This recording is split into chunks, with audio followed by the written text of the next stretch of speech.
This presentation looks at differential reinforcement. What is differential reinforcement? It has two components: reinforcement, which is a consequence for the desired behavior, and extinction, which is the consequence for the undesired behavior, or the behavior that you've targeted for decrease. What is reinforcement? Reinforcement is the most important aspect in behavior analysis. It's the presentation of a desired stimulus or the removal of an undesired stimulus following a behavior that increases the future rate of that behavior. By definition, reinforcement increases the future rate of that behavior. Some principles of reinforcement. Reinforcement is anything that increases a behavior. It affects you like gravity, whether you're aware of it or not. Reinforcement can be different for different individuals. It might be something consumable or manipulative. It might be an activity, or it could be social. If someone says a reinforcer is not working, then it's not a reinforcer. Reinforcers are defined by their effect on behavior. By definition, they work to increase behavior. And reinforcement must be related to the function of the behavior. Some things to consider when thinking about reinforcement. We need to think about our timing. We must deliver reinforcers as soon as possible after the behavior. We must think about the quantity or quality of the reinforcer. It must be important enough to cause an increase in behavior. We must think about the contingency piece. There must be a connection between the behavior and the reinforcer. Only if Z, then Y. Only if a student engages in this do they gain access to the reinforcer. And we need to think about deprivation and satiation. We don't want to overuse our reinforcers. There are two main schedules of reinforcement that we can use. A continuous schedule of reinforcement means that we reinforce every correct response. Every time we see behavior we want to see, we reinforce. An intermittent schedule means reinforcing not every response, but averaging around a certain number of responses. For example, maybe every 3 correct responses gains access to reinforcement. Maybe it's every 7. Your format or your program should tell you what your schedule of reinforcement is. The second piece of differential reinforcement is the extinction component. Extinction means withholding a reinforcer for previously reinforced behavior. Something to note is that what likely happens immediately after we begin withholding reinforcers for previously reinforced behavior is what we call an extinction burst, which means a temporary increase in responding as soon as extinction begins. That's expected.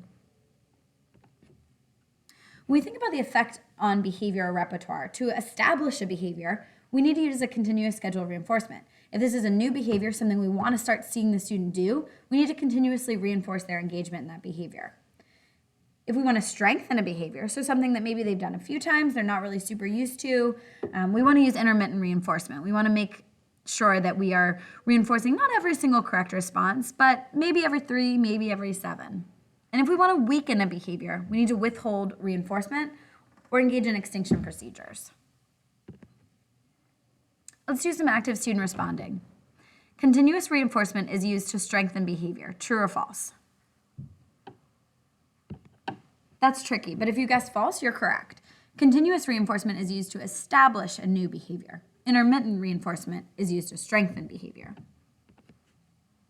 Let's look at the step-by-step process of differential reinforcement.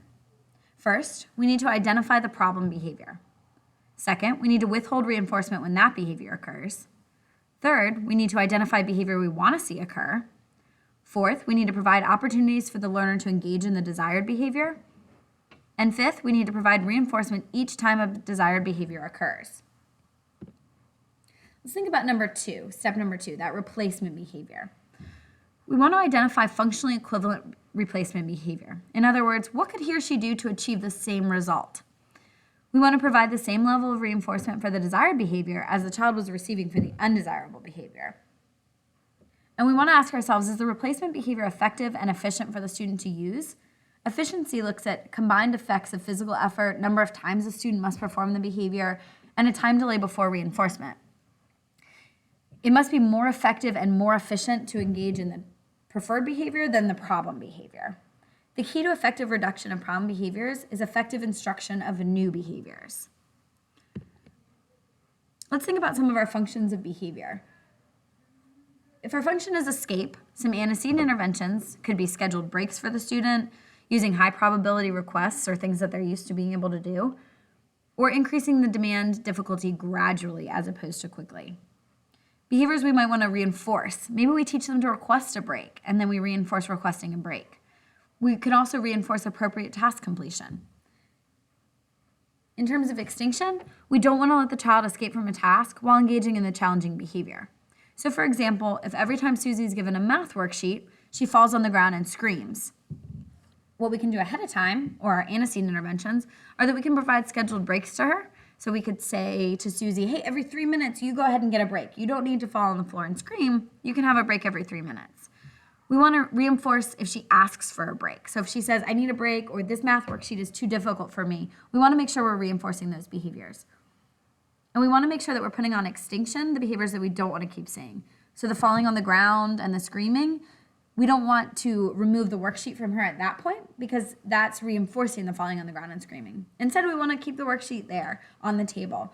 So we don't want to provide reinforcement for behavior that we don't want to see.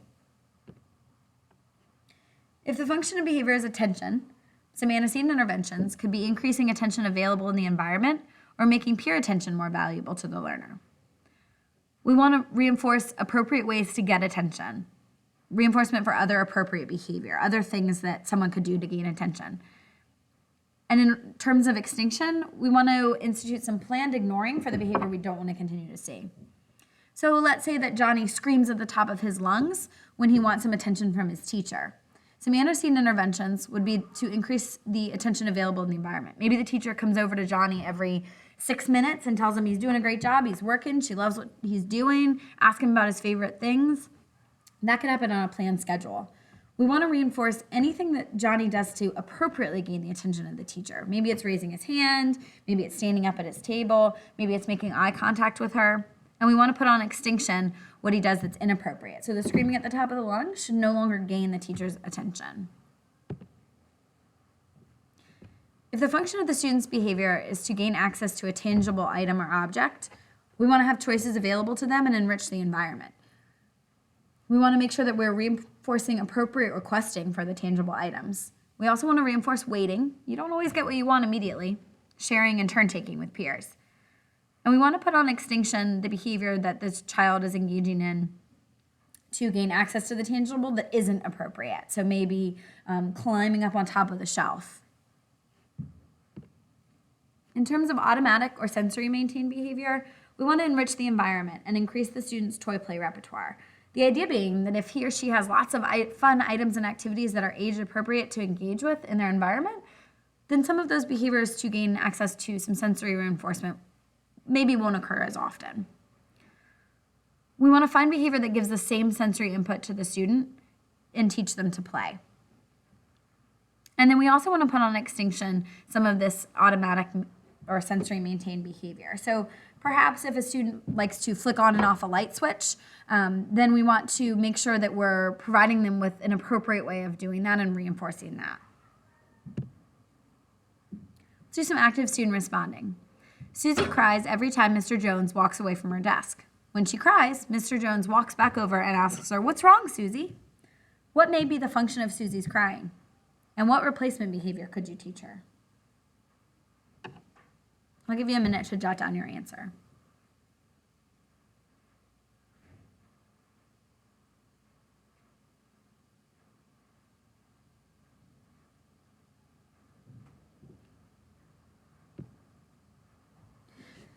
Based on the consequence being provided, I would hypothesize the function as attention. Susie appears to cry to get Mr. Jones to come back to her desk and talk to her. In terms of replacement behavior, we could teach Susie to raise her hand when she wants Mr. Jones's attention. When he sees her hand raised, he could go by her desk and talk to her. Based on that same example, Susie's just started working on raising her hand to get Mr. Jones's attention. Sometimes she does this, but sometimes she forgets and cries. What schedule of reinforcement should you use to reinforce Susie's hand raising? What behavior should you withhold reinforcement for? And what would it look like to withhold reinforcement for this behavior? I'll give you a minute to jot down your answer.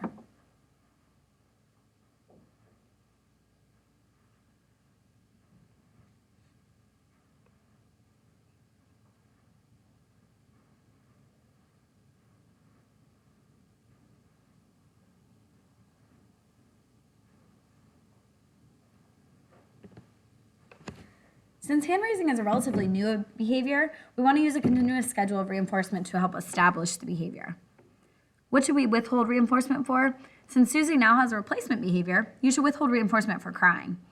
And what does it look like to withhold reinforcement for crying? It means that every time Susie cries, Mr. Jones does not go to her desk or give her any attention. Some things to remember related to differential reinforcement. Consistency is key. If you've committed to a reinforcement schedule or you've committed to put a behavior on extinction or to withhold reinforcement, you need to make sure that you're consistent. Reinforce behavior you want to see again, withhold reinforcement for behavior you don't want to see again. This means if a student's doing something that you don't want to see again, even if you're not sure what the function is, attempt to withhold reinforcement. Don't give a lot of attention or corrections. Don't change the environment. Things like that can potentially withhold the reinforcer for those behaviors. We need to also remember that the student's want or need is acceptable. Whether they want a break or they want to get out of something, whether they want to gain access to something, all of those wants and needs are acceptable. It's perhaps the way that they're meeting that need that may not be acceptable. And we also have to remember to teach new behaviors. The student has to have a more appropriate way to get what they want or need in order for us to expect that they won't engage in the problem behavior.